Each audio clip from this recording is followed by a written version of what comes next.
Chapter 1. The Rat's Prize. The soot didn't just sit on Oakhaven, it owned it. It was a thick, greasy caul that clung to the lungs of the poor and the limestone of the rich, turning the midday sun into a sickly, tarnished copper coin. For Alara, the soot was a professional courtesy.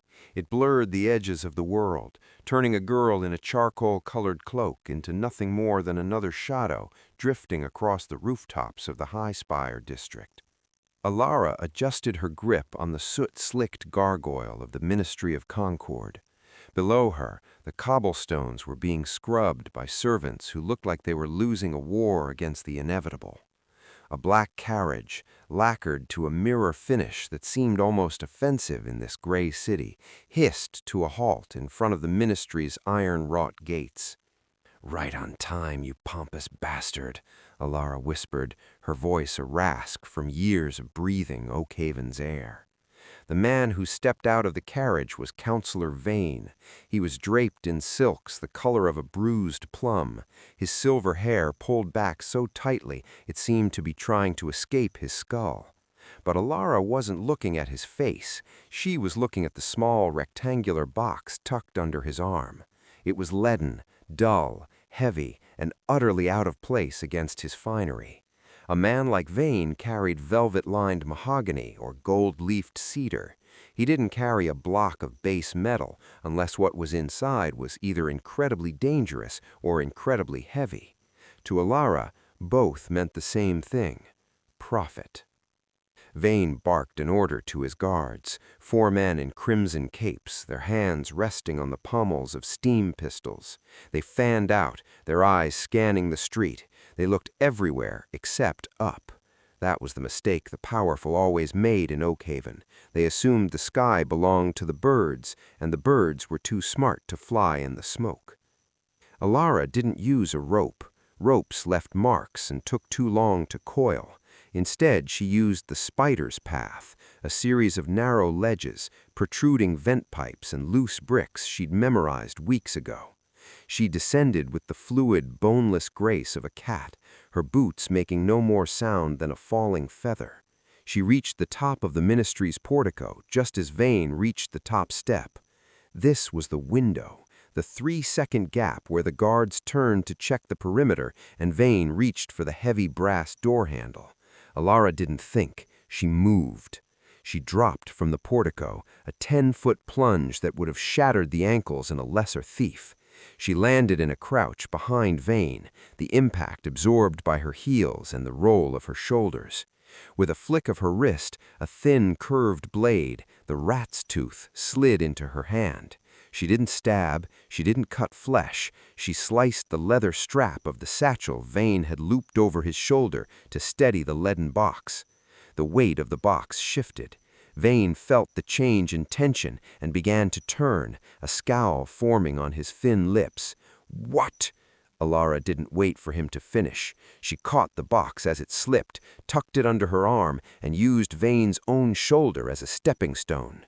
She lunged upward, grabbing the edge of the portico she had just dropped from. "Thief!" Vane's voice broke into a shrill, panicked register. "Guards! The box! Kill her!" The hiss of steam pistols firing followed her as she hauled herself up. A lead slug whistled past her ear, chipping the stone of the ministry. Alara didn't look back. She ran. She ran across the sloped roofs of High Spire, leaping over gaps that dropped 50 feet into darkness. The box was heavier than she had anticipated, much heavier.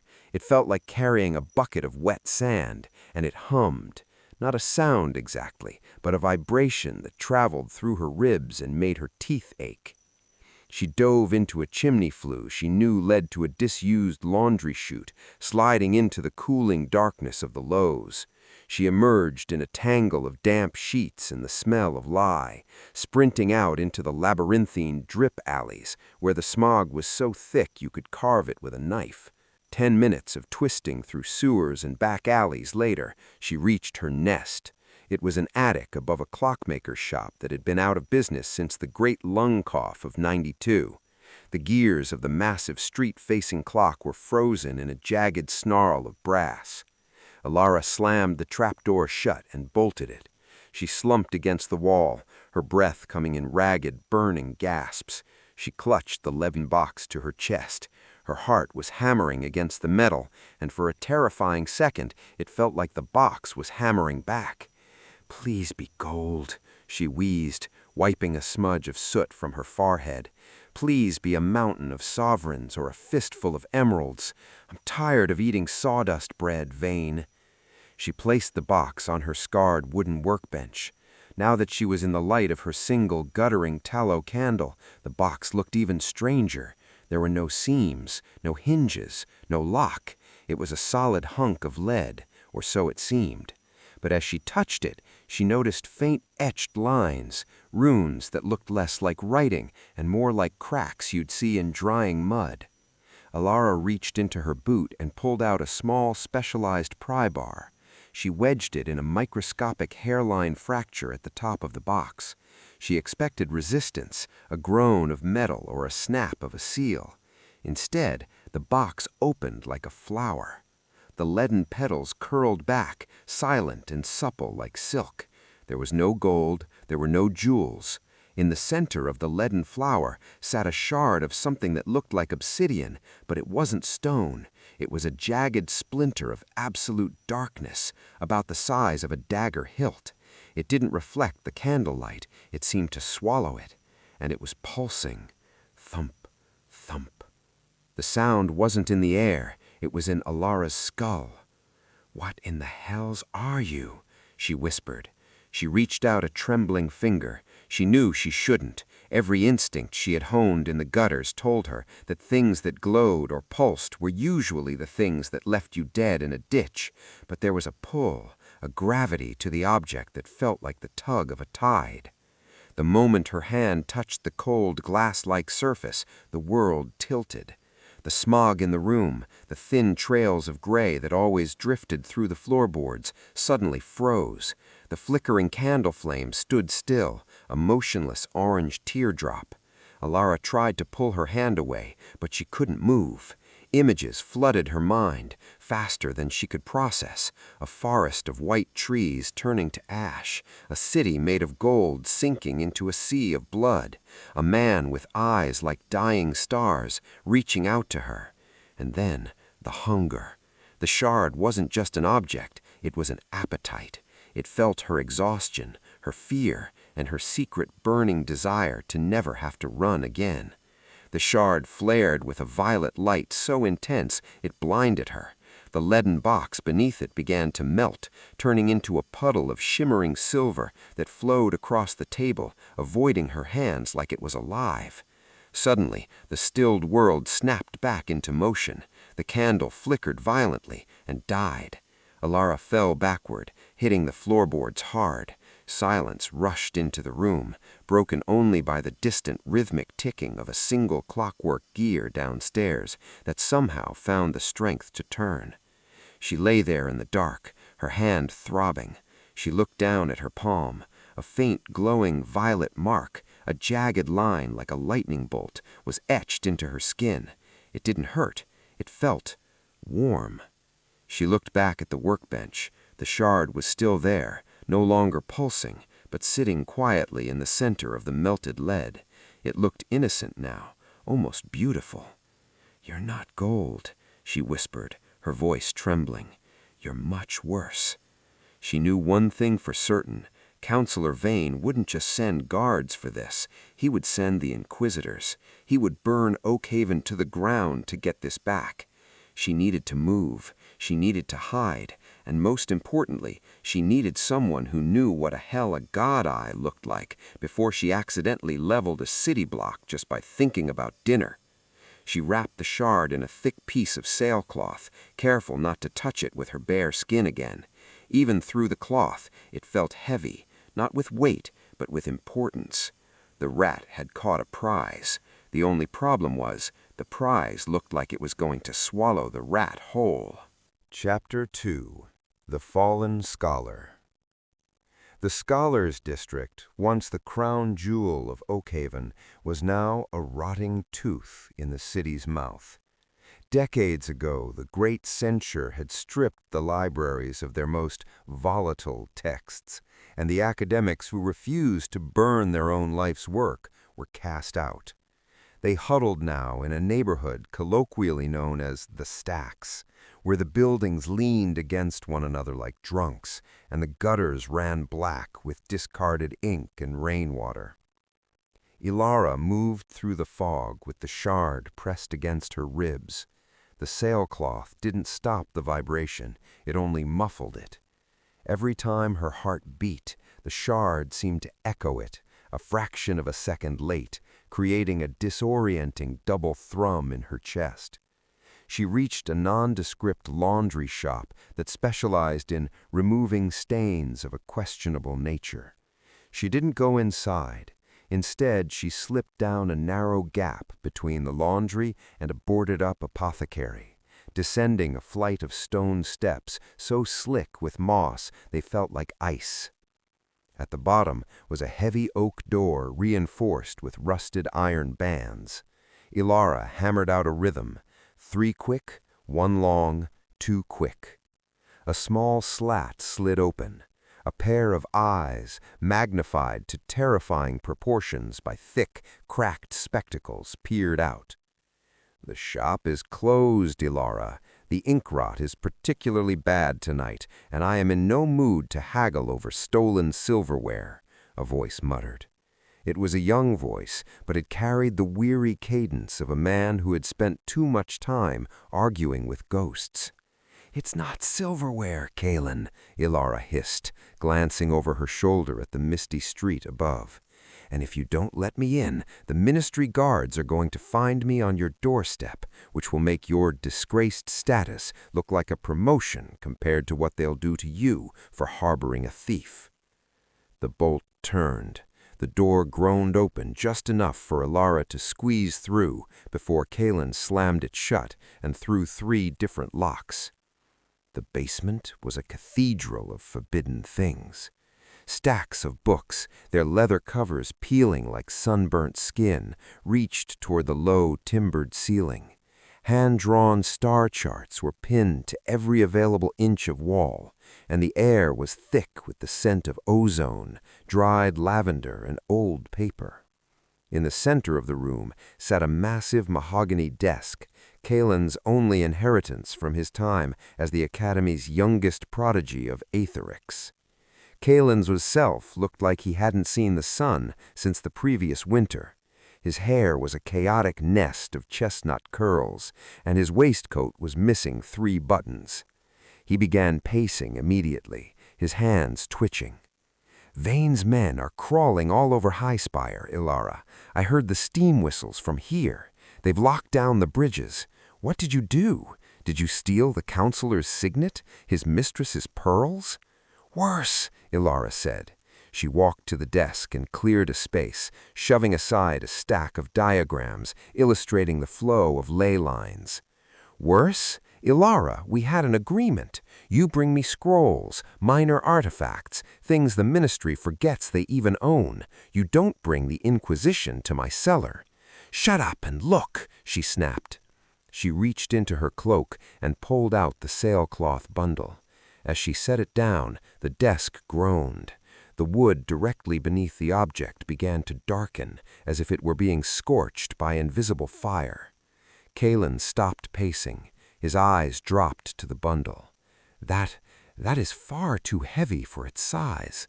The displacement of the wood, it's acting as if it weighs 50 pounds, yet it barely made a sound when you set it down."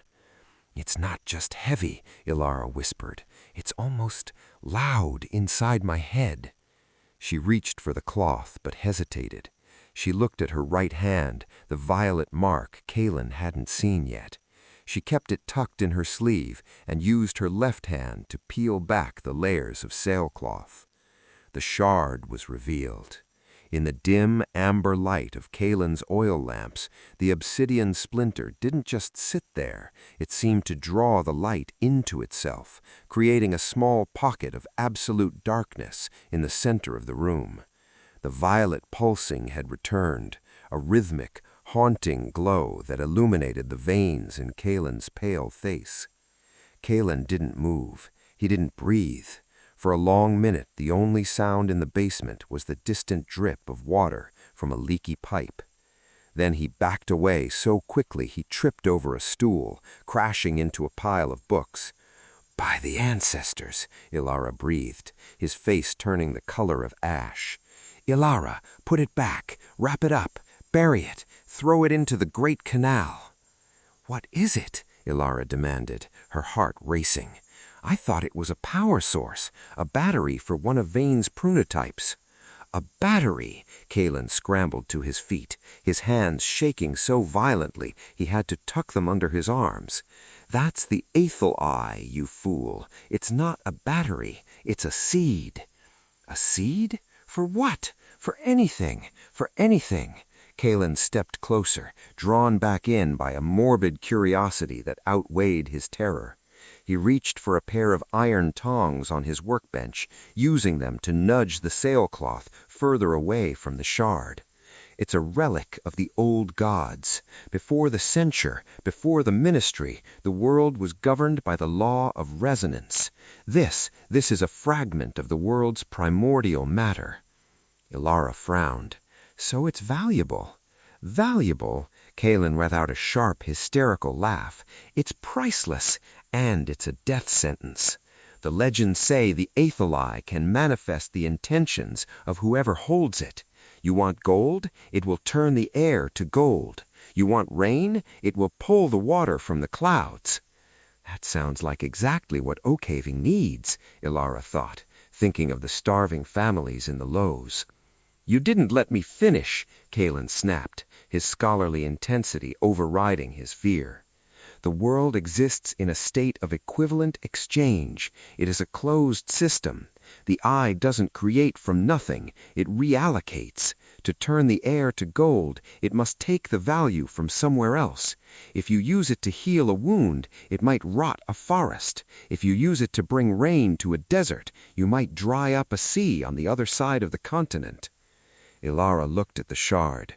She remembered the way the lead box had melted into silver, and how she had felt a strange, hollow emptiness in her gut afterwards.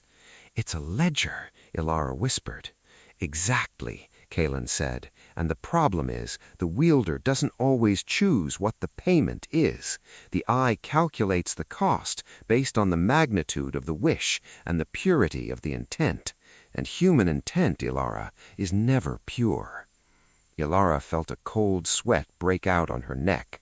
She slowly pulled back her sleeve, revealing the jagged violet mark on her palm. Kalen gasped. He dropped the tongs. They clattered loudly on the stone floor. He grabbed her wrist, pulling her hand into the light. "It touched you," he whispered. "It bonded." "I didn't mean to," Ilara said, her voice cracking. "It opened the box itself. It showed me things, Kalen. Ashes, a man with eyes like stars. It felt like it was reading me." Kalen's grip tightened. "The mark is a tether. You're not just carrying it anymore, Ilara. You are part of the circuit. If the Inquisitors find you, they won't just take the shard. They'll have to take your hand, or your life." He let go of her as if she were made of hot coals. He began pacing again, his mind clearly racing through every banned text he'd ever memorized. Vane's men were using the lead box to dampen the resonance. Lead is inert. It confuses the eye's ability to sense the world around it. But now that it's out, it's singing. Every seeker, every dowser, and every high-level magister in the city is going to feel the ripple you just caused. "Then help me," Ilara said. "You're the smartest person I know who isn't a complete sociopath. How do we turn it off?" "You don't turn off a piece of the universe," Kalen said. He stopped and looked at her, his expression softening into something like pity.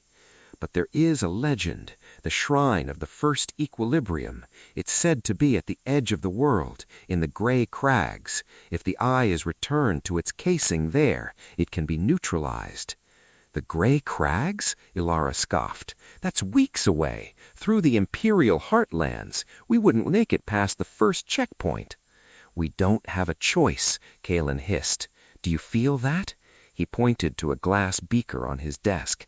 The liquid inside was beginning to swirl, forming a perfect miniature whirlpool, even though the air was still.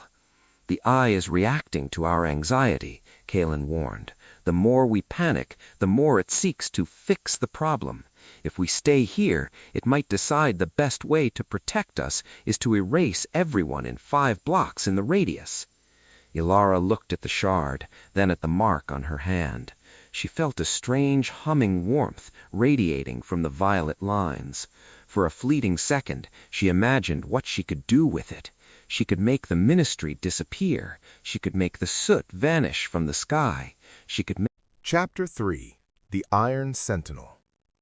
The tunnels beneath the Scholars District were never intended for humans. They were drainage arteries, built to funnel the city's excessive rainfall and industrial runoff into the Great Canal.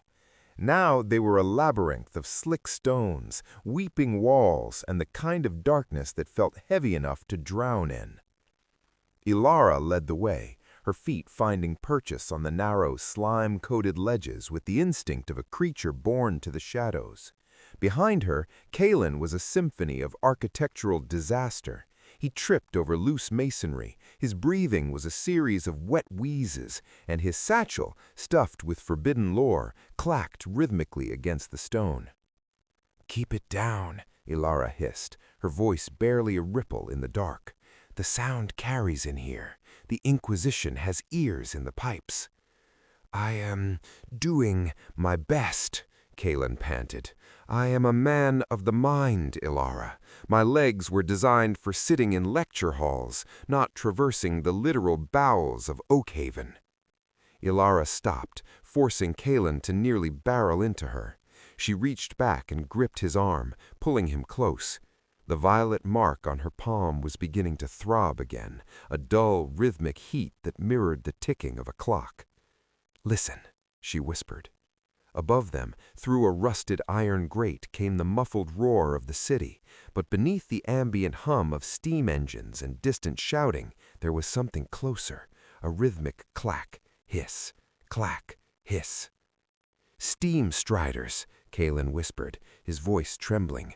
"They've deployed the mechanized units. They aren't just looking for a thief, they're hunting a heretic." "They're hunting us," Ilara corrected. "Move. There's an exit into the cellar of the rusty anchor. It's a dockside dive. If we can get into the crowd, we can lose them in the fog." The rusty anchor was a place where hope went to die and get fermented. It sat on the edge of the iron docks, a sprawling district of warehouses and shipyards where the smog was so thick it tasted like copper. The tavern was a cacophony of raised voices, the clinking of cheap tin mugs, and the mournful sound of a broken concertina. Mira stood by the door, her arms crossed over a chest plate of scarred, blackened steel. She was 6 feet of hard-bitten muscle and weary indifference. Her hair was shorn short, a jagged cut that looked like it had been done with a combat knife, and a thin white scar ran from her temple to her jaw, a souvenir from the siege of Aros. She was the sentinel of the anchor, a bouncer who didn't need to shout to be obeyed. Most of the sailors and dock workers knew better than to test her. Those who didn't usually ended up with a broken nose and a very sudden appreciation for the cobblestones outside. Mira watched the room with eyes that had seen too much. She saw the desperation in the men, the way they drank to forget the soot in their lungs and the debt in their pockets.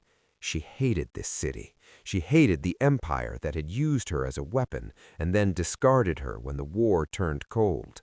But most of all, she hated the ministry guards.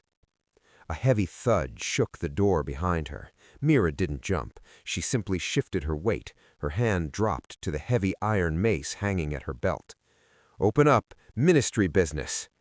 The tavern went silent. The concertina died with a wheeze. Mira didn't move.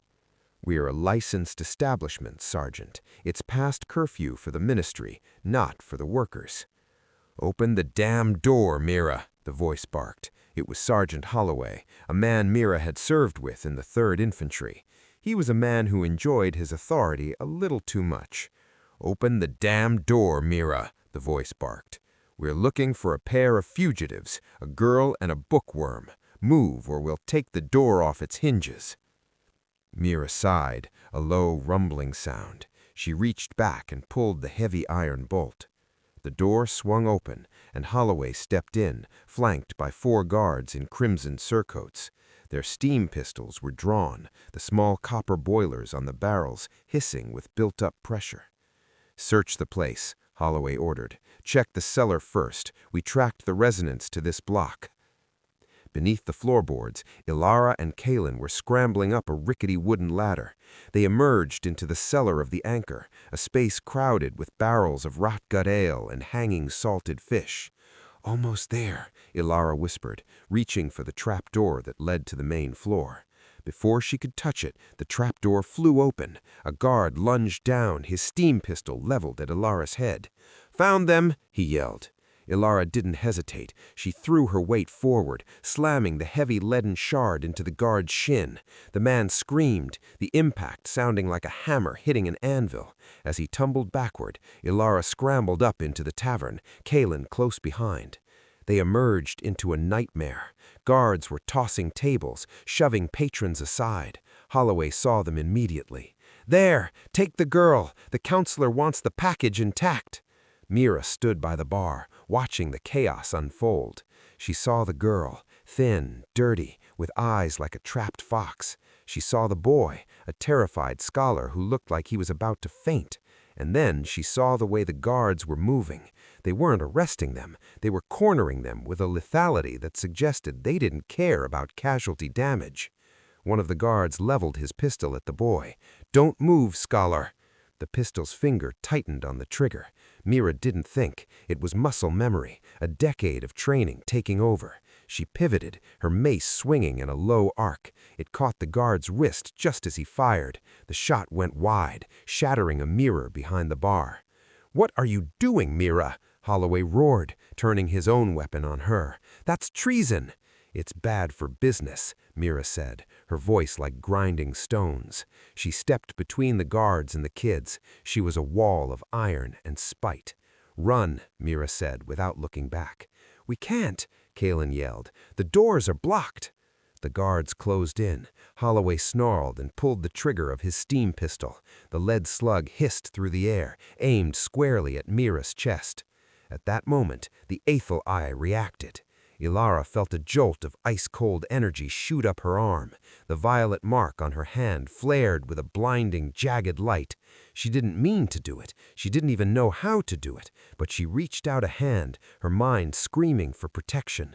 The world seemed to stutter.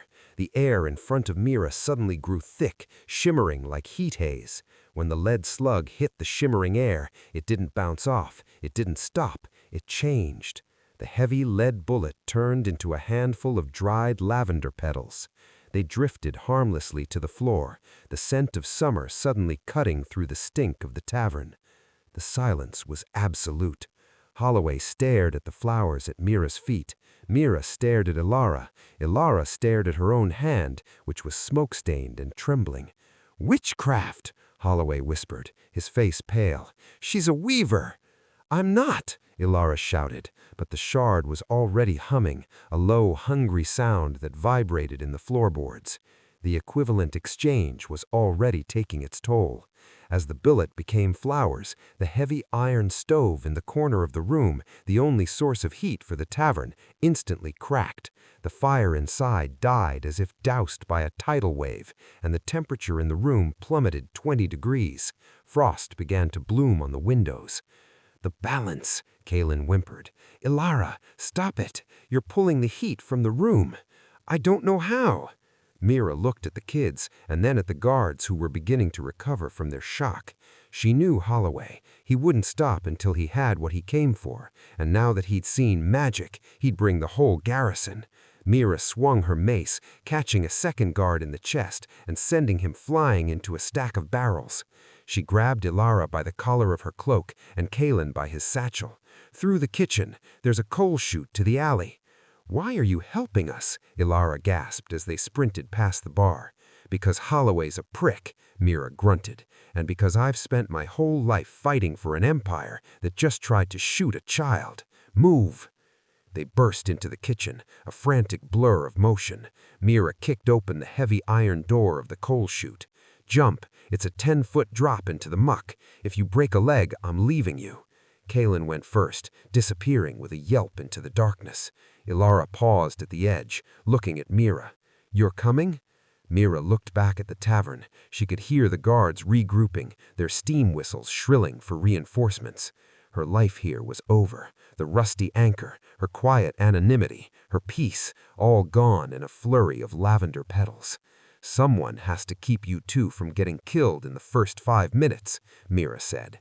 She shoved Ilara down the chute and followed, her heavy armor clattering against the metal sides.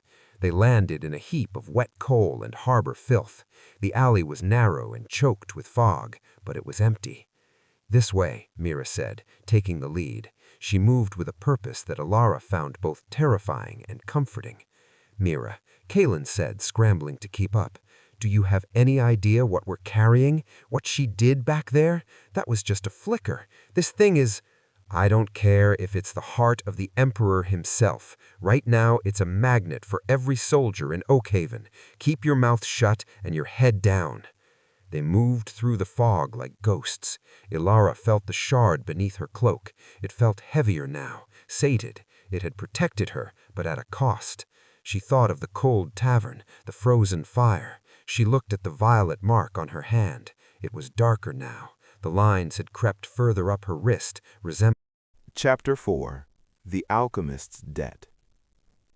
The smelt pits made the rest of Oakhaven look like a manicured garden. Located at the very lowest tier of the city's geography, the pits were where the industrial waste of the High Spire eventually settled. The air wasn't just smoky here, it was a physical weight, a yellow-tinged fog that tasted of sulfur and scorched tin. It was a place where the sun never reached, and the only light came from the orange glow of the massive blast furnaces that ran 24 hours a day, fueled by the city's endless hunger for steel and steam. Ilara led the way, her boots splashing through puddles of iridescent chemical runoff. Behind her, Mira moved with the heavy, deliberate grace of a predator, her eyes scanning the silhouettes of rusted cranes and leaning shanties. Kalen followed at the rear, clutching his satchel to his chest as if it were a shield, his spectacles constantly fogging up in the humid, acidic air. "Where are we going, Ilara?" Kalen wheezed, pulling his collar over his mouth. "This place is a respiratory disaster. My lungs feel like they're being scrubbed with wire brushes." "We're going to see a man about a debt," Ilara replied, not slowing down. "Jax. He's the only alchemist in Oakhaven who hasn't been bought by the ministry or executed for unauthorized experimentation." "An alchemist?" Mira grunted.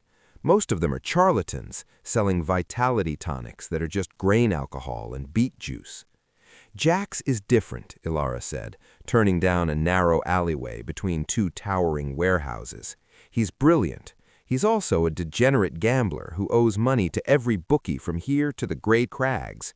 If he's still alive, he's the only one who can help us understand what this shard is doing to me." She stopped in front of a heavy iron door that looked like it belonged to a boiler. There was no sign, no name, only a small hand-painted symbol of a flask being struck by lightning. Ilara didn't knock. She kicked the door with the heel of her boot. Clang, clang, clang. "Go away," a muffled voice shouted from within, "unless you're here to collect the 300 sovereigns I don't have, in which case, go away more quickly." "It's Ilara, Jax. I have something better than sovereigns. I have a problem." There was a long silence, followed by the sound of several heavy bolts being slid back. The door creaked open a few inches, revealing a face that looked like it had been constructed out of spare parts. Jax was young, perhaps only a few years older than Ilara, but he had the harried, twitchy energy of a man who lived on a diet of caffeine and sheer panic. His goggles were pushed up onto a forehead smeared with soot, and his coat was a patchwork of pockets and singe marks. His eyes darted from Ilara to Mira, then settled on Kalen. "Who are the extras? Is this a rescue party or an intervention?" "Neither," Mira said, stepping forward. The sheer size of her caused Jax to blink and retreat a step. "We're the people you're going to help if you want to keep your shop from being dismantled." "Fine, fine, come in," Jax sighed, letting them in. "But don't touch anything, especially the green bubbling things. They're temperamental." The interior of Jax's lab was a masterpiece of organized chaos. Copper tubing snaked across the ceiling like the intestines of a giant beast, dripping condensation into buckets. Thousands of jars lined the walls, containing everything from dried salamander tails to pulverized moonstone. A massive centrifuge hummed in the corner, and the air was a dizzying cocktail of vinegar, ozone, and something that smelled suspiciously like burnt hair. Jax scrambled over to a cluttered workbench, shoving aside a pile of betting slips. "So, what's the problem that's worth my life? Because honestly, Alar, the Syndicate is looking for me, and if you've brought more trouble—" "I brought this," Ilara said. She reached into her cloak and placed the sailcloth-wrapped shard on the center of the workbench. The moment the object touched the wood, the atmosphere in the room changed. The humming of the centrifuge shifted in pitch, becoming a low, resonant growl. The liquid in a dozen nearby beakers began to vibrate, creating perfect concentric rings on the surface. Jax froze. He didn't reach for the cloth. Instead, he reached for a pair of brass-rimmed spectacles that sat on a velvet cushion. He clicked a series of lenses into place over his eyes, leaning in close, but not too close. "The resonance," he whispered, his cynicism momentarily replaced by a raw academic hunger. "It's like standing next to a lightning strike that hasn't happened yet." "Kalen says it's the Aethel-Eye," Ilara said, "a relic of the old gods." Jax let out a low whistle. "The Aethel-Eye? I thought that was just a story they told first-year students to keep them from mixing mercury and sulfur in the wrong proportions. If this is real—" He looked at Ilara, his gaze dropping to the sleeve of her cloak. "Show me." Ilara slowly pulled back her sleeve. The violet mark on her hand was no longer just a few lines. It had branched out, crawling past her wrist and disappearing under the fabric of her shirt. The lines seemed to pulse with a faint internal light, synchronized with the shard's own thrumming. Jax didn't touch her.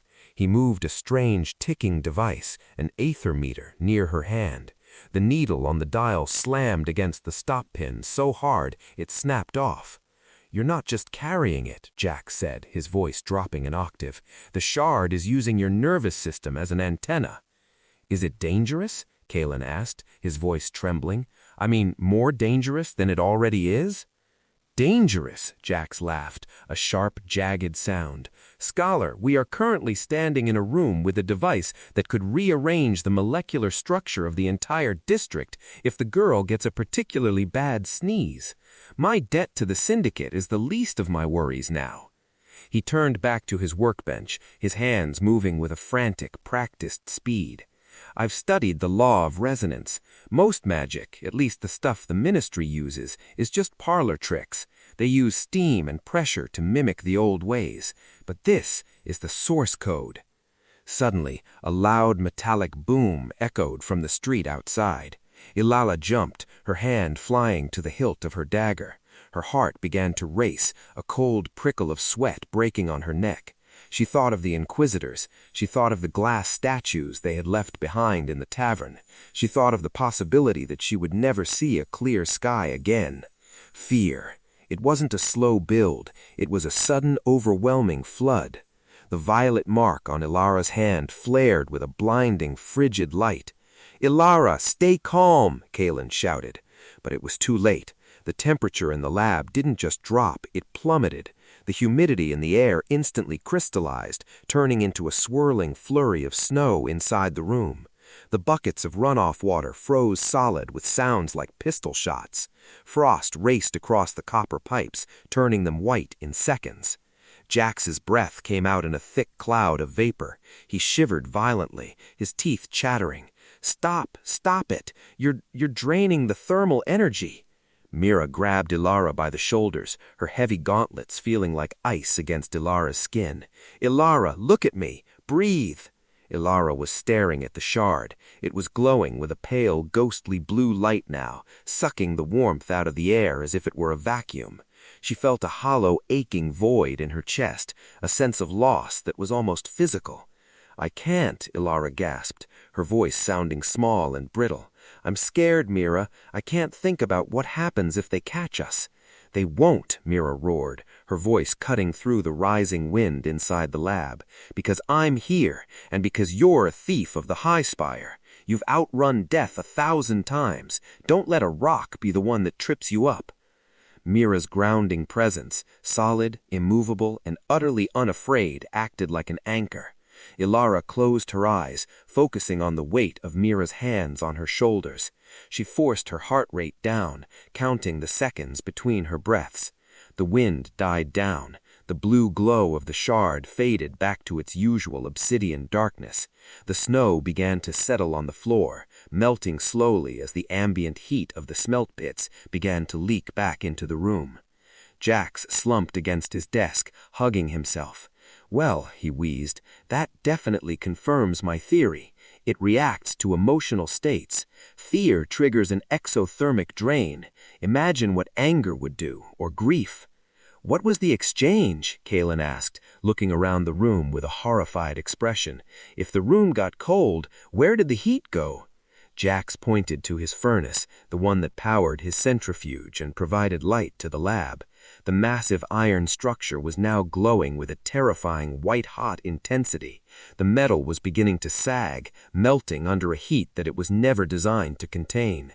"It reallocated the energy," Jax said. "It took the chaos of your fear and used it as a catalyst to move every joule of heat in this room into that furnace. If you'd stayed scared for another 10 seconds, that stove would have turned into a molten puddle and taken the floorboards with it." Jax looked at Ilara, his cynicism having returned, but it was now tinged with a deep, unsettling respect. "You're a walking disaster, Ilara, a beautiful, terrifying, world-ending disaster." "I didn't ask for this," Ilara said, her voice shaking. She looked at the mark on her hand. "I just wanted to steal something that would buy me a way out of this city." "Well, you found it," Jax said. He walked over to a safe hidden behind a pile of old gears and pulled out a heavy leather-bound case. "You found the exit, but the door is a lot wider than you thought." Chapter 5. The First Manifestation. The Syndicate's main distribution hub, known as the Iron Lung, was a fortress of corrugated steel and bad intentions. It sat on the edge of the smelt pits, its chimneys belching a constant rhythmic pulse of black smoke that made the very air vibrate. "I still think this is a terrible idea," Kalen whispered, huddled behind a stack of rusted boil drums. "Robbing the Syndicate is like poking a sleeping bear, a bear that has steam cannons and a very long memory." "Jax, buddy, the bear is already awake, and it's currently wondering where its dinner is," Jax muttered, adjusting the brass dials on a pair of modified periscope goggles. "Besides, they stole this mercury from the Academy. Technically, we're just returning it to the scientific community, which is me. I am the community." Ilara checked the weight of the shard against her ribs. It was quiet for now, a cold, heavy lump of obsidian glass, but the mark on her arm was itching, a persistent, stinging crawl that felt like ants moving under her skin. "Mira, you have point," Ilara said, her voice dropping into the professional cadence of a job. "Kalen, you are the locksmith. Jax, you stay between the two of them and try not to scream if a rat touches your boot." "I don't scream," Kalen huffed, though he pulled his knees a little tighter to his chest. "I emit high-frequency alerts." Mira didn't say anything. She just checked the tension on her mace's grip and nodded. She was the anchor of the group, a silent, armored shadow that seemed to soak up the darkness around them. The heist began with the practiced ease of a street thief's dream. They slipped through a ventilation duct Jax had identified, sliding down into the secondary storage tier. The room was cold, filled with crates of ether lead and jars of stabilized mercury, the very things Jax needed to build a resonance dampener. "There," Jax hissed, pointing to a reinforced crate marked with the Academy seal, a silver owl. "The good stuff, high-purity mercurial salts.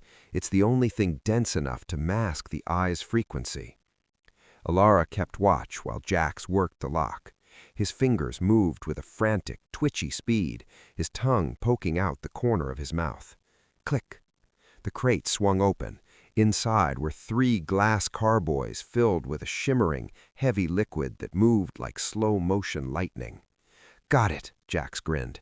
"Now let's get out of here before—" The sirens started. It wasn't a bell. It was a deep, guttural moan of a steam whistle that shook the floorboards. High above, the skylights were suddenly flooded with the harsh orange glare of searchlights. "Move!" Mira barked. They scrambled for the exit, Jax clutching 2 of the carboys to his chest like they were newborn infants. But as they burst through the heavy steel doors into the main loading bay, they found the way blocked. 12 syndicate enforcers stood there. They weren't just thugs. These were steam hounds, men outfitted with hydraulic limb braces and heavy, pressurized crossbows that could punch through a brick wall. And standing in the center, looking remarkably bored, was a man in a high-collared crimson coat. "Counselor Vane's patience is thin, little thief. He doesn't like it when his toys are stolen, especially when they're stolen by a girl who smells of the lows." "Inquisitor Thorn," Kalen whispered, his face turning the color of bleached bone. "He's not syndicate," Ilara realized, her hand going to the shard. "The Ministry is working with the gangs." "Efficiency over ethics, my dear," Thorn said, raising a hand. "Kill the soldier and the scholar. Bring the girl and the alchemist alive. The counselor has questions for one and a debt for the other." The steam hounds leveled their crossbows. Back into the spillways!" Mira shouted, swinging her mace to deflect a heavy steel bolt that sparked off the floor. They retreated, sprinting down a narrow service corridor that led deeper into the industrial heart of the lung. The sound of heavy hydraulic footsteps echoed behind them. The hounds were fast, their leg braces hiss-cocking with every stride. They turned a corner, then another, the air growing hotter and thicker with steam. Finally, they burst through a door and skidded to a halt. "Dead end!" Ilara gasped. They were in an alleyway, but it wasn't a street. It was a maintenance notch between 2 massive 5-story furnaces. The walls were sheer, windowless steel, and the only way out was the door they had just come through, now being hammered by the pursuing hounds. "Mira, the door!" Ilara yelled. Mira threw her weight against the iron door, sliding a heavy bar into place just as the first hound slammed into the other side. The metal groaned. A dent appeared in the center of the door. "That's not going to hold," Mira said. 10 minutes, maybe 5. Kalen was hyperventilating, his back against the vibrating wall of a furnace. We're dead, and they're going to take the eye, and the world is going to end, and I haven't even finished my dissertation." "Jax, do something," Alara yelled. She pulled the shard out, the sailcloth falling away. The Aethel-Eye was screaming, not out loud, but the vibration was so intense it was shaking the teeth in Alara's jaw. The violet mark on her arm was glowing with a blinding, incandescent light, the roots of the mark now reaching all the way to her shoulder. "I can't!" Jax yelled, his eyes wide with terror as he looked at the door, which was now buckling under the hydraulic force of the steam hounds. "I'm just an alchemist. I don't know how to fight inquisitors." Jax reached out, his hand accidentally brushing the surface of the shard as Ilara held it. In that moment, Jax wasn't thinking about science. He wasn't thinking about debt or mercury. He was a cornered animal. He looked at the sheer, solid steel wall of the furnace behind them and felt a desperate, agonizing wish for a hole in the world.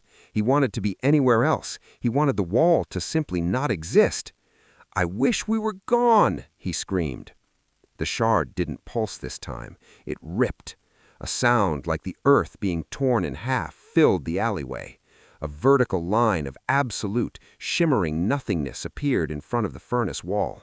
It wasn't a hole, it was a fracture in reality, a jagged zigzag of violet and black that bled a cold, smelling of old stars wind. "What is that?" Elara cried, shielding her eyes. "It's a rift," Kalen shrieked over the roar. "He's folding space." But the law of equilibrium was already demanding its tribute. To create a bridge through the void, the shard needed matter, it needed stability, it needed a foundation to anchor the rift. The two 5-story furnaces on either side of the alley, massive structures of iron, brick, and thousands of tons of coal, began to moan. It was the sound of structural agony. The rivets popped like gunshots, flying across the alley. The steel plates began to curl inward, not melting, but disintegrating. The matter was being stripped away, turned into raw energy to fuel the rift. "Look out!" Mira grabbed Elara and Jax, shoving them toward the shimmering tear in space. The buildings surrounding the alleyway began to crumble. They didn't fall. They turned to a fine gray dust that was sucked into the rift's edges. A warehouse across the street simply vanished, its silhouette dissolving into a cloud of ash. The ground beneath their feet began to crack, the cobblestones turning to sand. "Jump!" Jax yelled over the roar. "If we don't go now, we're part of the fuel." The door Mira had been holding finally gave way, but the steam hounds who burst through didn't find their prey. They found a nightmare. The lead hound stepped into the alley and was instantly caught in the gravitational pull of the rift. Before he could even scream, his hydraulic braces, his armor, and his very bones turned into a stream of gray powder, fed into the violet mouth of the shard's creation. Elara felt the shard pull at her soul. She felt her memories, her fears, her very identity being weighed by the stone. It wanted more. It wanted everything. "No!" she roared, clenching her fist around the obsidian splinter. She threw herself into the rift, Mira and Kalen tumbling in behind her. Jax was the last one, his eyes fixed on the devastation he had wrought. As the four of them vanished into the violet void, the rift collapsed. The vacuum left behind was filled by a massive implosion. The remaining sections of the iron lung, the syndicate warehouse, and 3 city blocks of the smelt pits were pulled into the center and crushed into a single dense sphere of rubble the size of a marble. Then there was silence. They fell on grass, real, honest-to-God's green grass that smelled of rain and earth, not sulfur and grease. Elara rolled to her stop, gasping for air that didn't burn her throat. She looked up. The sky wasn't gray. It wasn't covered in soot. It was a deep, bruising purple, filled with stars that seemed too large and too bright to be real. "Is everyone alive?" Kalen's voice came from a nearby bush. "I think my liver is in my shoes," Jax groaned, lying flat on his back. He was still clutching the carboys of mercury. Miraculously, they hadn't broken. Mira was already on her feet, her mace out, scanning the horizon. "We're not in Oakhaven anymore." Elara sat up and looked back at where they had come from. There was no rift, no alley, but a scorched circle of dead earth in the middle of a vast rolling meadow. But as Elara looked toward the horizon, she saw something that made her heart freeze. In the distance, a massive pillar of... Chapter 6. The Shadow of the Empire. The silence of the meadow was worse than the screams of Oakhaven. In the city, there was always the hum of the great furnaces, the hiss of steam pipes, and the low-level vibration of millions of souls living in a pressurized box. Here, 5 miles out in the high moor, the only sound was the wind moving through the tall, purple-tinged grass and the ragged, sobbing breaths of Jax. Jax was still on his knees, staring back at the horizon. From this distance, the destruction of the Iron Lung Industrial District looked like a jagged black tooth pulled from the city's skyline. A pillar of smoke, oily and thick, climbed miles into the air, leaning toward the east as the wind caught it. "I killed them," Jax whispered. He held his hands out in front of him. They were stained with coal dust and the shimmering residue of the rift. "The families in the low tenements, the workers on the night shift. I wished the wall away, and I turned them into ash." "You didn't turn them into ash, Jax," Kalen said, though his voice lacked any comforting warmth. He was sitting on a flat stone, frantically flipping through one of his forbidden journals, his charcoal pencil snapping under the pressure of his grip. "You turned them into potential. You used their atomic stability to pay for our momentum." "That makes it sound like a transaction," Ilara snapped, her voice sharp with her own rising panic. She clutched the wrapped shard to her chest. The eye mark on her palm was twitching. Every time she blinked, the mark on her hand seemed to pulse in sync with her eyelids. "He didn't buy a loaf of bread, Kalen. He leveled a district." "It is a transaction." Kalen stood up, his spectacles slipping down his sweat-slicked nose. "That's what I've been trying to tell you. We've been thinking of this as magic, as some divine whim. It's not. It's the law of displacement. The Aethel-Eye is a cosmic abacus. To move 4 humans 20 miles through a subspatial void requires a staggering amount of energy. The eye simply looked for the nearest source of dense matter to break down into fuel." He pointed a trembling finger at the smoking ruin of the city. "Those buildings, the iron, the people, they weren't destroyed, they were consumed. Their mass was converted into kinetic energy required to fold space. The eye doesn't create anything, Ilara. It only swaps." Mira, who had been standing on the crest of a nearby hillock like a statue of weathered iron, turned back toward them. Her face was grim. "We have company," she said. Ilara scrambled up to join Mira. On the horizon, emerging from the smog of Oakhaven, were 3 distinct silhouettes.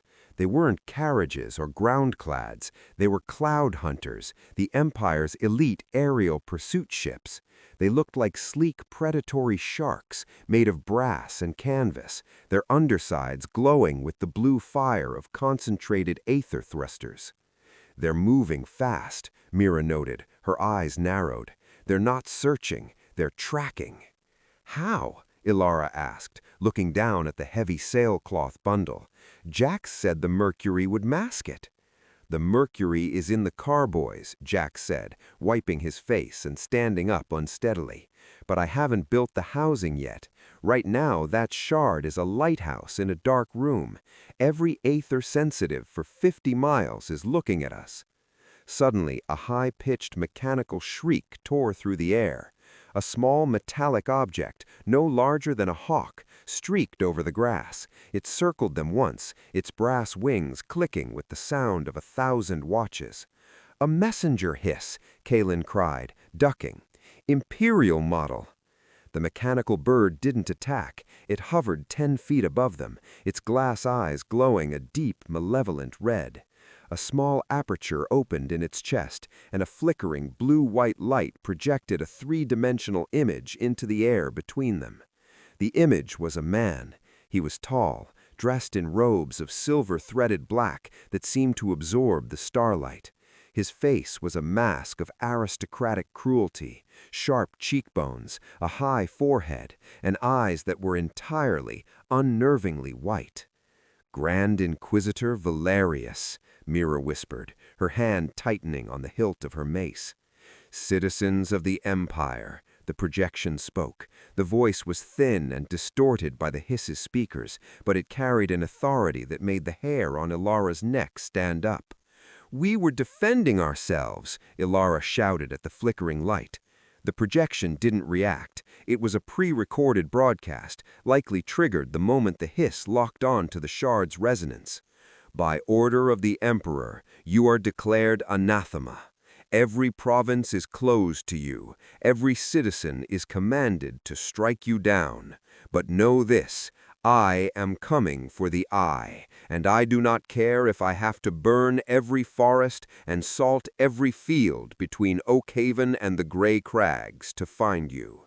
You are carrying a god, and you are too small to hold its weight." The image flickered and died. The mechanical bird stayed hovering for a moment. Then its red eyes dimmed. The inner clockwork groaned, and the bird fell out of the sky, tumbling into the grass with a heavy thud. "It's out of fuel," Jack said, stepping forward to look at the fallen drone. "The transmission used up the last of its steam coil." Ilara looked at the dead mechanical bird. She felt a strange cold pull in her palm. The mark, the eye, was hungry. She could feel the lingering energy inside the drone, the tiny scraps of heat and motion left in its gears. "I can fix it," Ilara said. The words came out before she could think them. She felt a sudden irrational confidence. She reached down and touched the brass wing of the messenger hiss. "Ilara, don't!" Kalen warned. She didn't listen. She focused on the bird. She imagined the gears turning. She imagined the steam rising. She didn't think about the cost. She only thought about the result. The shard against her ribs flared with a violet heat. The bird didn't just restart, it vibrated. The brass wings turned a shimmering liquid gold. The glass eyes turned from dead gray to a brilliant, terrifying purple. The bird let out a sound that wasn't a shriek, but a melodic chime. It took flight, moving with a speed and grace that was impossible for a machine. "I did it," Ilara whispered, a smile touching her lips. "Look, it's better than—" A sharp, agonized squeak cut her off. 5 feet away, a field mouse that had been hiding in the tall grass suddenly stiffened. Before their eyes, the mouse didn't just die, it transformed. Its fur, its flesh, its tiny bones were instantly stripped of their color and moisture. In a heartbeat, the mouse was gone. In its place sat a small, perfect statue of cold gray lead. The grass around the mouse withered into black ash in a perfect 3-foot circle. Ilara's smile vanished. She pulled her hand back from the now soaring mechanical bird as if it had burned her. "The exchange," Jax whispered, his voice trembling. "To give the bird life, you took the life of the mouse, and you took the lead from the soil to pay for the brass's transformation into gold." Kalen walked over to the lead mouse. He didn't touch it. "It's not even a swap of equal weight. Life is a higher density energy than steam. The eye overpaid for the repair. It took a living soul to fix a clockwork toy." Ilara looked up at the bird. It was beautiful, circling them like a tiny golden god. But now all she saw was the cost. She saw the ash. She saw the leaden corpse of the mouse. "I'm a monster," she said, her voice barely audible. "No," Mira said, walking over and placing a heavy gauntleted hand on Ilara's shoulder. The weight of the armor was grounding. "You're a kid with a weapon you don't understand. But Valerius, he does understand it. That's why he wants it. He wouldn't have used a mouse to power that bird. He would have used a village." Mira looked at the cloud hunters on the horizon. They were closer now, their signal lights flashing to one another. Chapter 6. The Shadow of the Empire. The silence of the meadow was worse than the screams of Oakhaven. In the city, there was always the hum of the great furnaces, the hiss of steam pipes, and the low-level vibration of millions of souls living in a pressurized box. Here, 5 miles out in the high moor, the only sound was the wind moving through the tall, purple-tinged grass and the ragged, sobbing breaths of Jax. Jax was still on his knees, staring back at the horizon.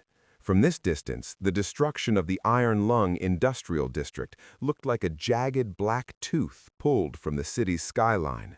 A pillar of smoke, oily and thick, climbed miles into the air, leaning toward the east as the wind caught it. "I killed them," Jax whispered. He held his hands out in front of him. They were stained with coal dust and the shimmering residue of the rift. "The families in the low tenements, the workers on the night shift. I wished the wall away, and I turned them into ash." "You didn't turn them into ash, Jax," Kalen said, though his voice lacked any comforting warmth. He was sitting on a flat stone, frantically flipping through one of his forbidden journals, his charcoal pencil snapping under the pressure of his grip. "You turned them into potential. You used their atomic stability to pay for our momentum." That makes it sound like a transaction, Ilara snapped, her voice sharp with her own rising panic. Chapter 7. The Unlikely Alliance. The Whispering Woods did not live up to its name. There was no soft murmuring of leaves, no poetic sighing of the wind. Instead, the forest produced a sound like a million dry fingers tapping on hollow glass. The indigo leaves were stiff and calcified, clicking together in a rhythmic skeletal percussion that made Kalen's teeth ache. They had hiked 3 miles into the gloaming, guided only by the faint, eerie violet glow emanating from the golden bird that Ilara had inadvertently created. The mechanical hawk perched on a gnarled branch above them, its wings gleaming with a luster that felt predatory in the darkness. Every time it shifted, a nearby patch of moss turned to gray, brittle ash, the price of its continued animation. "We stop here," Mira commanded. She didn't ask, she simply dropped her heavy pack near the roots of a tree that looked like a petrified giant. "We're still too close to the edge," Ilara argued, though her legs were shaking. The mark on her hand was throbbing in time with her pulse, a hot, stinging reminder of the Inquisitor's gaze. "Valerius has cloud hunters. He could be over us in minutes." "In this canopy?" Mira gestured upward at the interlocking indigo branches, which were so thick they blotted out the stars. "He'd have to burn the whole forest to see us, and right now we're more likely to kill ourselves from exhaustion than be caught by a scout. Sit." Ilara sat. She leaned against the cold bark, clutching the sailcloth-wrapped shard to her chest. Beside her, Jax collapsed like a puppet with its strings cut. He hadn't spoken since they entered the woods. He just stared at his hands, the hands that had wished 3 city blocks into non-existence. Kalen, meanwhile, was frantically scraping a circle into the dirt with a pointed stick. "What are you doing, scholar?" Jax asked, his voice sounding thin and hollow. "Protection," Kalen muttered, not looking up. "The aetheric signatures are attracted to similar frequencies. If the eye is a lighthouse, I need to create a shadow, a dampening field made of iron filings and salt." "You're playing with sandcastles while a hurricane is coming," Jax said, a flash of his old cynicism returning. "The eye doesn't care about your salt circles, Kalen. It took a city district as a snack. You think a line in the dirt is going to hide us?" "It's better than doing nothing," Kalen snapped, his voice cracking. He stood up, shaking the dirt from his robes. "I am trying to keep us alive. I am trying to understand the math of our own destruction." "Enough," Mira said. She had started a small, contained fire, not with the shard, but with flint and steel. The orange flames looked pathetically small against the vast, clicking darkness of the woods. "We need to talk. Not about math, about us." The 4 of them huddled around the fire. In the flickering light, they looked like what they were, a collection of Oakhaven's debris. "We aren't a team," Ilara said, looking at the others. "We're a mistake. I'm a thief who took the wrong box. Jax is an alchemist with a gambling problem. Kalen is a student who knows too much. And Mira, I don't even know why you're here, Mira. You could have stayed at the anchor. You could have handed us over." Mira looked into the fire, the orange light reflecting off her scarred breastplate. "I was a soldier for the Empire for 12 years, Ilara. I saw what they did to the borderlands in the name of order.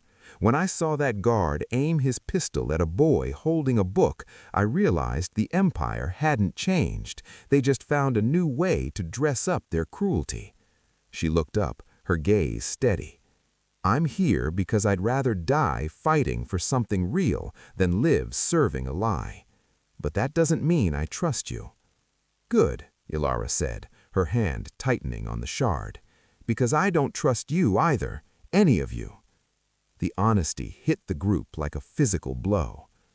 "I saw what the eye did to Jax," Ilara continued, her eyes darting to the alchemist. "It read his fear and it acted. And Kalen, you look at this thing like it's a puzzle to be solved, not a bomb.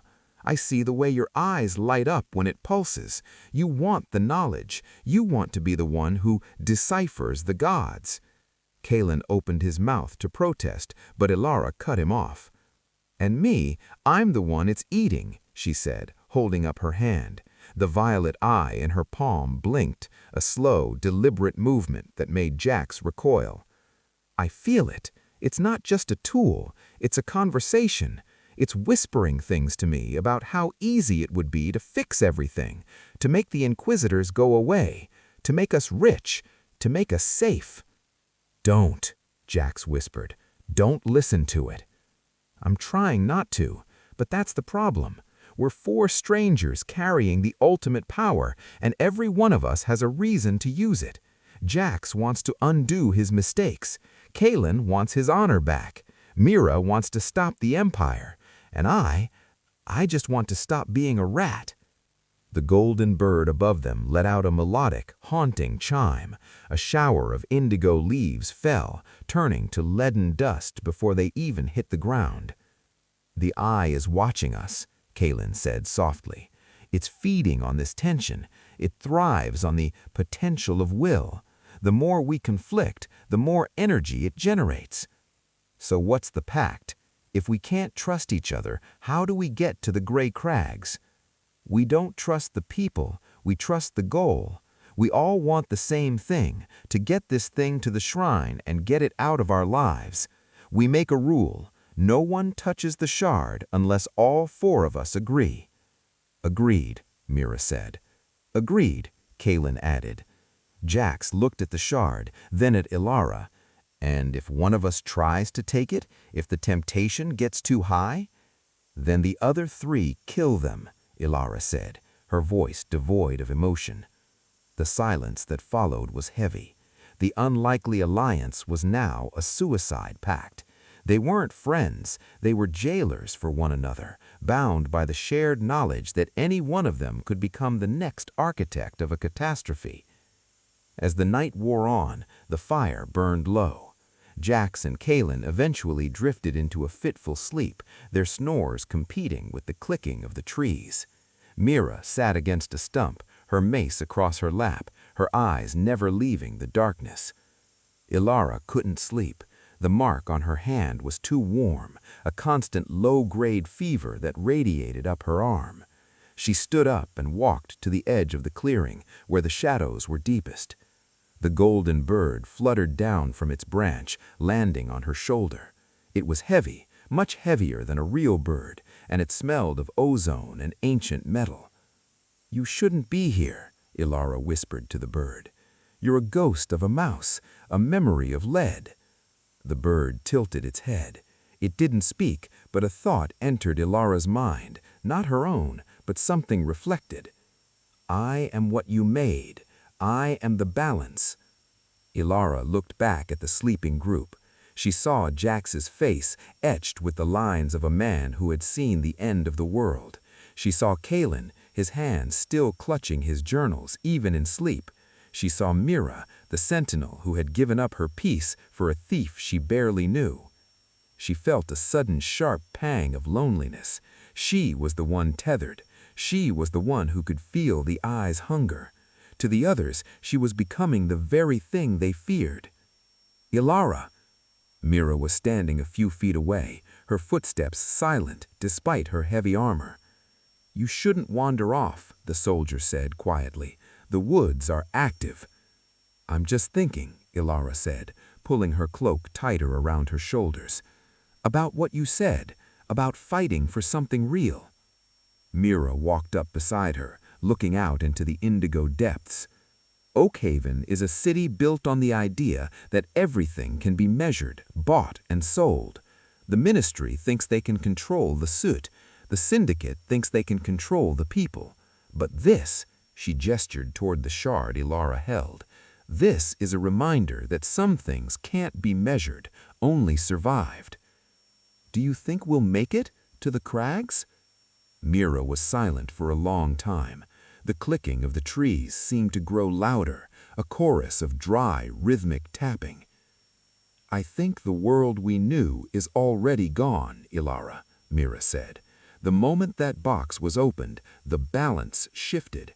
Whether we make it to the shrine or not, things aren't going back to the way they were. Oakhaven is burning. The Empire is on the move. We're the only ones who know why. Mira turned to her, her expression softening for a brief, fleeting moment. But you aren't alone. Not yet. I've held the line against entire battalions. I can hold it for a street thief and a pair of nervous intellectuals. Even if I turn into a monster? Ilara asked, her voice trembling. Especially then, Mira said. By dawn, the group was moving again. The atmosphere had shifted. The initial shock of the escape had worn off, replaced by a grim, professional focus. They moved in a diamond formation, Mira in the lead, Ilara in the center with the shard, Kalen and Jax protecting the flanks. They were beginning to learn how to operate as a unit, but the mistrust remained like a cold. Chapter 8. The Whispering Woods. The indigo canopy of the Whispering Woods did more than block the sun. It seemed to swallow time itself. In the 3 days since they had entered the forest, the group had lost track of hours. There was only the rhythmic, skeletal click-click-click of the calcified leaves and the oppressive weight of the damp, heavy air. Kalen was at the breaking point. His boots, designed for the marble floors of the academy, were falling apart, the soles flapping with every step. His spectacles were perpetually smudged with a film of indigo pollen that made the world look like a bruised dream. But the physical exhaustion was nothing compared to the mental static. Since the encounter with the blind old man at the stream, Kalen had begun to hear things. Not voices, not exactly, but a high-frequency vibration that settled behind his eyes. It felt like 1,000 pages turning at once, a frantic shuffling of information that only he could perceive. "You're dragging your feet again, scholar," Mira said, not looking back. She was at the front, hacking through a curtain of bioluminescent vines with a short sword. "I am observing," Kalen wheezed, adjusting his satchel. "The flora here, it doesn't follow the standard laws of photosynthesis. It's feeding directly from the ambient aether. It's fascinating, if you ignore the fact that it's likely trying to figure out if we're edible." "Everything in this world is trying to figure out if we're edible," Jax muttered from the rear. He had become increasingly jumpy, his hand never far from the carboys of mercury they had managed to secure. "Can we just find a place to sleep that isn't made of teeth and bad vibes?" Ilara, walking in the center, said nothing.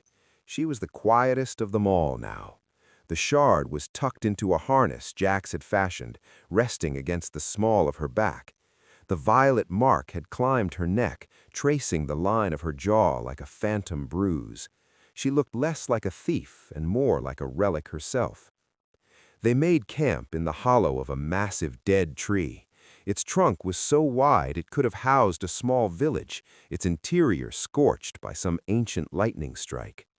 "I'll take the first watch," Mira said, her voice echoing in the hollow. "Jax, you're second. Ilara, get some sleep. You look like you're walking in a trance." "I'm fine," Ilara said, her voice distant. She curled up in a corner of the hollow, the shard pulsing a low, steady violet through her cloak. Kalen didn't volunteer for a watch. No one asked him to. He was the brain, a designation that felt increasingly like a polite way of saying liability. He sat near the small, smokeless fire Jax had conjured using a bit of alchemical salts, and opened his journal. But the words wouldn't come. Instead, his mind kept drifting back to the academy. He saw his father's face the day the Inquisitors had come, the look of utter confusion as they dragged him away for heretical mathematics. The Kalen name, once synonymous with the discovery of the third law of etherics, had been scrubbed from the ledgers. His family's estate had been burned, their books pulped to make paper for the ministry propaganda. He was a ghost carrying a bag of forbidden paper. Thrum. The sound was louder tonight. Kalen looked over at Ilara. She was fast asleep, her breathing shallow. The shard was resting near her hip. Thrum, thrum. It wasn't a sound, it was a beckoning. Kalen stood up, his movements stiff. Mira was perched at the edge of the hollow, her back to him, staring out into the indigo dark. She didn't turn. He crept toward Ilara. He knew he was breaking the pact. No one touches the shard unless all four agree. But he wasn't going to touch it. He just wanted to understand. If he could decipher the frequency, maybe he could build a better dampener. Maybe he could save them. As he got closer, the violet light grew brighter. It didn't cast shadows. It seemed to illuminate the air itself. Suddenly, the world around Kalen vanished. The hollow tree, the fire, the sleeping Ilara, all gone. He was standing in a vast, infinite library. The shelves stretched upward forever, lost in a golden mist. The air smelled of old parchment and expensive ink. "The Great Archive," Kalen whispered, his heart leaping. This was the place his father had dreamed of, the place where all knowledge, past, present, and potential, was stored. "Kalen." The voice wasn't spoken. It was a thought placed directly into Kalen's parietal lobe. It was warm, scholarly, and sounded hauntingly like his father. "You seek the truth of the censure, don't you?" "Who are you?" Kalen asked, looking around. "I am the echo of what was. I am the eye that sees the path not taken." A book drifted down from the golden mist, landing in Kalen's hands. It was bound in white leather, embossed with his family's crest, the silver owl. He opened it. Inside were the proofs, the calculations his father had died for. They weren't heretical, they were perfect. They proved that the ministry had been siphoning aether from the lows to power the high spire, causing the very droughts they blamed on magic users. His father hadn't been a criminal, he had been a whistleblower. "I can show this to them," Kalen said, tears stinging his eyes. "I can restore our name. I can prove the empire is built on a lie." "You can do more than prove it," Kalen whispered. "The Aethel-Eye doesn't just record history, it rebalances it. One small alteration to the ledger, a shift in the timeline, and your father never goes to the gallows. Your family remains in the high spire. Oakhaven becomes a city of light, not soot." "But the cost," Kalen said, the scholar in him fighting through the grief. "The law of displacement. What would have to be exchanged for a life, for a city?" The library around him shifted. He saw a vision of Oakhaven, but it was beautiful. The chimneys were gone. The people were healthy. "The exchange is simple, Kalen. To bring back the truth, you must sacrifice the lie. All those who benefited from the censure, the counselors, the inquisitors, the ministry, they would simply fade. Their energy would be the fuel for the restoration." It sounded so easy, so just. "Reach out, Kalen. The girl is weak. She doesn't understand the eye. She uses it for parlor tricks, lavender and rifts. You could be the architect. You could be the hand that writes the world." Kalen reached out. In the vision, his hand was moving toward a glowing quill. In reality, his hand was inches away from the obsidian shard resting against Ilara's side. "Kalen!" The voice was like a bucket of ice water. The golden library shattered. The smell of ink was replaced by the stink of rot and damp wood. Kalen blinked, his hand shaking. He was leaning over Ilala. Mira was standing over him, her mace drawn but not raised. Her eyes were hard, colder than the forest floor. "What are you doing?" she asked, her voice a low, dangerous growl. "I was checking the resonance," Kalen stammered, pulling his hand back and stumbling away. "It was spiking. I thought Ilara was in pain." "Ilara is fine," Mira said, glancing at the sleeping fief. "But you're sweating, Kalen, and your eyes are dilated. What did it show you?" "Nothing," he lied. "Just lights." "Don't lie to me," Mira said. She stepped closer, her armor clanking. "I've seen men look like that on the battlefield. They look like they've seen a ghost that promised them a way home. Whatever that thing told you, it's a lie." "How do you know?" Kalen snapped, his fear turning into a sudden sharp defensive anger.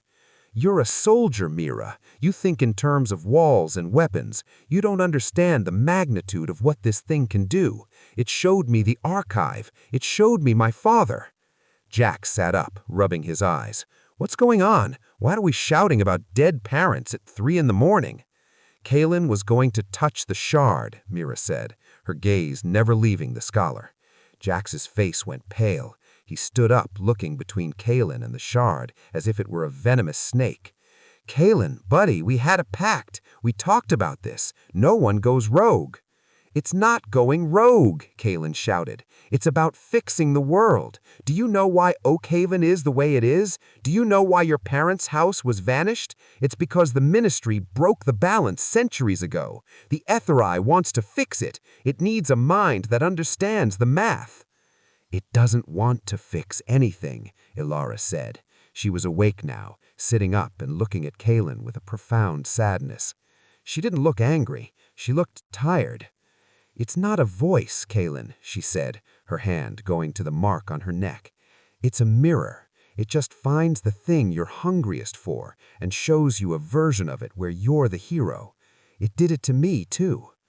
What did it show you? Kaelin asked, her voice cracking. A world where I didn't have to steal, Ilara said. A world where I was enough. But it didn't tell me what I'd have to give up. I felt it, Kaelin. To get that world, I'd have to give up you, all of you. It would have wiped my memory of ever knowing you, because my hunger was to be free of my past. She stood up and walked toward him. She took his shaking hands in hers. It's using our grief to drive us apart, Ilara said. If we start believing we can fix the past, we're going to destroy the future. Look at what happened to the mouse. Look at what happened to the lung. Kaelin looked down at his hands. He felt a wave of nausea. The vision of the library felt greasy now, like a beautiful painting made of filth. I'm sorry, Kaelin whispered. I just wanted my father back. We all... Chapter 9. Healing and Hurt. The Whispering Woods had ceased to be merely a forest. It was now a physical weight. The air was thick with the scent of damp earth and the sweet, cloying aroma of rotting indigo leaves. Every step felt like a betrayal of the silence, a loud, crunching intrusion into a world that had forgotten the sound of human feet. They had been moving for hours in a tight formation, the diamond that Mira insisted upon, but the diamond was jagged. Kaelin was muttering under his breath, his eyes darting toward every shadow. Jax was twitching, his fingers constantly drumming against the glass carboys of mercury. And Ilara felt the shard against her spine like a hot coal, its rhythm now perfectly synchronized with her own heartbeat. "Stop," Mira whispered. She didn't raise her hand. She didn't need to. The sudden stillness in her posture was enough. She stood at the edge of a small clearing, a place where the clicking trees pulled back to reveal a grove of silver-barked giants, their branches draped in glowing gossamer moss. "What is it?" Ilara asked, her hand drifting toward her dagger. "Air's changed. The steam pressure. Can you hear it?" Ilara listened. Beneath the rhythmic click-click of the leaves, there was a faint, high-pitched hiss. It sounded like a tea kettle left on a distant stove. "Stalkers," Kaelin breathed, his face turning gray. "Imperial foresters. They use silent vent steam rifles. They don't hunt, they cull." Before Mira could even order an action, the clearing exploded. A bolt of pressurized steel, no thicker than a knitting needle, but traveling at twice the speed of sound, whistled through the air. It shattered a silver branch inches from Jax's head. "Down!" Mira roared. She lunged forward, her heavy iron mace swinging in a wide arc. A silhouette detached itself from the indigo gloom, a man in mottled gray and purple camouflage, his face obscured by a brass-rimmed respirator. He held a long, thin rifle that hissed as he reloaded. Mira didn't give him the chance. She closed the distance with a speed that defied her heavy armor, her mace connecting with the stalker's chest. There was a sickening crunch of brass and bone, and the man was thrown back into the undergrowth. But there were more. 5, 6, maybe a dozen. "Jax, the salts!" Ilara yelled, drawing her rat's tooth blade. Jax fumbled with a pouch at his belt, throwing a handful of crystalline powder into the air. "Cover your eyes!" A flash of brilliant magnesium-white light tore through the clearing. The Stalkums, whose goggles were tuned for the dim indigo light of the woods, screamed in pain, clutching their faces. "Go! Through the grove!" Mira shouted, ushering them toward the silver trees. They sprinted. Ilara felt the shard bounce against her back, its violet light beginning to leak through the sailcloth. She could feel the stalkers recovering, their steam whistles shrilling a tactical code. A second bolt fired. This one didn't miss. Mira, who was bringing up the rear to shield the group, let out a sound, not a scream, but a sharp, startled grunt. She stumbled, her momentum carrying her forward until she crashed into the base of the largest silver tree. "Mira!" Ilara skidded to a halt, turning back. "Keep moving," Mira whispered. She was clutching her side. Between her gauntleted fingers, a dark, viscous red was already soaking through her leather gambeson. The steam bolt hadn't just pierced her, it had tumbled inside, shredding the chainmail and burying itself deep in her abdomen. "It's the boiler bolt," Jax whispered, his voice trembling with panic. "It's still hot inside her. If I try to pull it out, it'll sear her internal organs. If I leave it, she'll bleed out in minutes." "Fix her," Ilara commanded. "I'm an alchemist, Ilara, not a surgeon," Jax shouted back, his eyes wide with panic. "I don't have the stabilizers for this." Mira's breathing was becoming shallow, a wet, rattling sound. Her eyes, which were usually so sharp and commanding, were beginning to lose focus. She looked at Ilara, her hand reaching out to grip the girl's tunic. "The shard," Mira whispered. "Take it, and run. Don't let Valerius—" "No," Ilara said. "I'm not leaving you." The sounds of the stalkers were getting closer. They were circling the grove, their boots crunching on the dry leaves. They knew their prey was trapped. Ilara looked at her hand. The ocular bloom was pulsing, the violet eye in her palm wide open and weeping a faint shimmering light. "I can fix this," a thought drifted into her mind. "The balance is simple, life for life." "The pact," Kaelin whispered, grabbing Ilara's arm. "Ilara, we agreed, no one uses it alone." "She's dying," Ilara screamed, shaking him off. "Do you want to vote on her life? Is that the scholar's way?" Ilara reached behind her and tore the shard from its harness.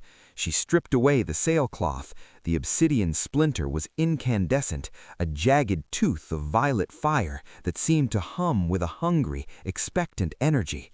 She didn't know what to do, but the shard did. It felt her desperation. It felt her love for the woman who had become her shield. Ilara pressed the shard directly against Mira's wound. The world went silent. The hissing of the steam rifles, the shouting of the stalkers, the clicking of the trees, all of it vanished, replaced by a deep, resonant throom that felt like the beating of a planetary heart. Violet lightning arced from the shard, coiling around Mira's body like a nest of snakes. Mira arched her back, her eyes flying open, her mouth open in a silent scream of agony and ecstasy. Ilara felt the energy moving through her. It wasn't just power, it was a theft. She felt a sudden agonizing cold in her own chest, as if her own vitality was being sucked into the stone to act as a catalyst. But it wasn't enough. The shard needed more. It needed a physical equivalent to the healed state. Ilara looked up. The silver-barked grove, the ancient moss-draped giants that had stood for 1,000 years, suddenly began to change. The glowing moss turned black and fell away like charred paper. The silver bark cracked and peeled, revealing wood that was instantly turning to gray, brittle ash. The leaves, which were full of life and bioluminescence, withered and vanished into the air as fine dust. In a radius of 50 feet, the forest simply died. The life force of the grove, the centuries of growth and etheric accumulation, was being stripped away. It was being funneled through the shard, refined into a pure biological restorative, and pumped into Mira's shattered body. The steam bolt inside Mira's abdomen didn't just fall out, it dissolved, its metal being reclaimed by the earth to balance the sudden influx of organic matter. the torn muscle knit together, the shredded veins reformed, the charred skin smoothed over, leaving behind nothing but a faint silvery scar in the shape of a jagged bolt. The violet light faded. Ilara fell backward, the shard slipping from her numb fingers. She felt hollowed out, a dry husk of a girl. She looked at her hand. The mark had spread to her elbow now, the lines thick and dark like charcoal. Mira gasped, a huge, lung-filling breath. She sat up, her hands flying to her side. There was no blood, there was no pain. She looked down at the hole in her armor, then at the perfect, unblemished skin beneath it. I'm alive," Mira whispered. "Look around you," Jack said, his voice trembling with a mixture of awe and horror. The clearing was no longer a grove, it was a graveyard of ash. The massive silver trees were now nothing more than jagged, blackened pillars. The ground was covered in a thick layer of gray dust that puffed up around their boots. The stalkers who had been closing in were gone. Those who had been within the radius of the exchange were nowhere to be seen, likely turned to the same gray dust as the trees. Those further away had fled, terrified by the sudden eruption of godlike power. "You killed the grove," Kalen whispered, kneeling in the ash. He picked up a handful of the dust, letting it sift through his fingers. "These were elder silvers. They were the anchors of this part of the woods. They were ancient." "I saved Mira," Ilara snapped, though her voice lacked conviction. She crawled over to the shard, wrapping it back in the sailcloth with shaking hands. "What was I supposed to do, Kalen? Let her die because the trees are old?" "It's not just about the trees," Kalen stood up, his face contorted with grief. "The forest, Ilara, it's a network. You just ripped a hole in the web. Do you feel that? The silence." He was right. The click, click, click of the surrounding woods had stopped. The air felt heavy, not with humidity, but with a sudden, overwhelming hostility. The whispering woods had been indifferent to them before. Now it felt like it was watching them with millions of invisible eyes. Mira stood up, moving with a fluid ease that should have been impossible. She looked at the blackened remains of the tree that had saved her life. She touched the bark, and the entire structure crumbled under her finger, collapsing into a heap of soot. "The cost was too high," Mira said softly. She looked at Ilara, her eyes filled with a terrifying gratitude. "You shouldn't have done it, Ilara. You would have died." "Maybe that was the price of the journey," Mira said. She looked at her hands, flexed them. She felt stronger than she ever had, faster, more alert, but there was a coldness in her marrow that hadn't been